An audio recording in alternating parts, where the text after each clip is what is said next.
আসসালামু আলাইকুম everyone, welcome to my YouTube channel চাঁদপুরের কন্যা মায়াবতী। যে যেখান থেকে দেখছেন আশা করি ভালো আছেন। আলহামদুলিল্লাহ আমিও ভালো আছি। তো আজকে আমি সারাদিন কি করলাম সেটা আপনাদের সাথে শেয়ার করব।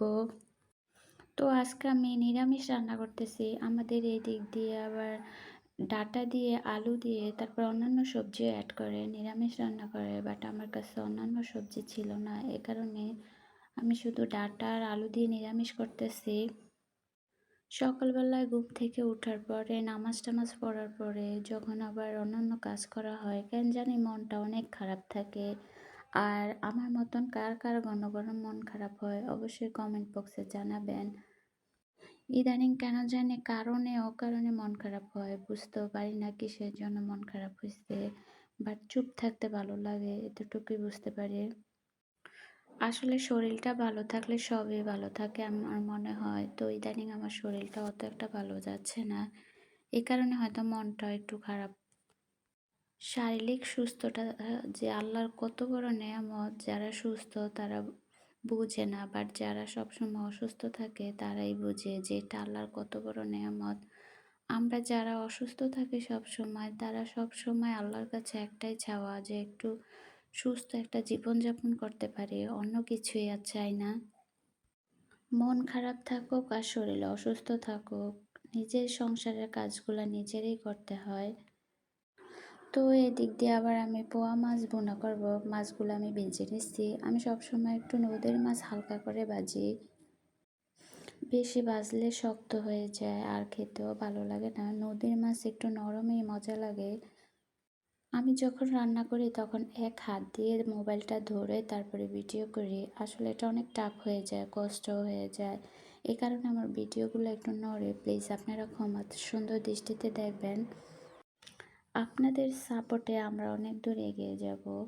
আমার চ্যানেলটি অলরেডি যারা সাবস্ক্রাইব করে ফেলছেন তাদেরকে অসংখ্য ধন্যবাদ। আর যারা নতুন ভিডিও দেখতেছেন তারা লাইক এবং সাবস্ক্রাইব করে তারপরে ভিডিওটা দেখবেন।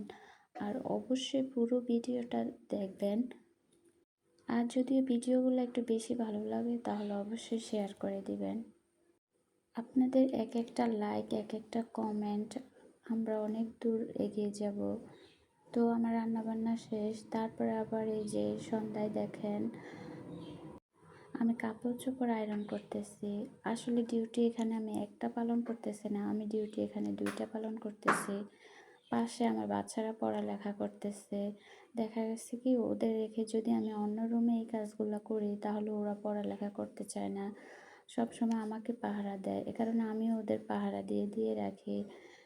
যেটাই করি ওদের পাশে বসে বসে করি। তো একদিক দিয়ে এগুলো আয়রন করতেছি, অন্য দিক দিয়ে ওদেরকে আবার পড়া দেখায় দিচ্ছি।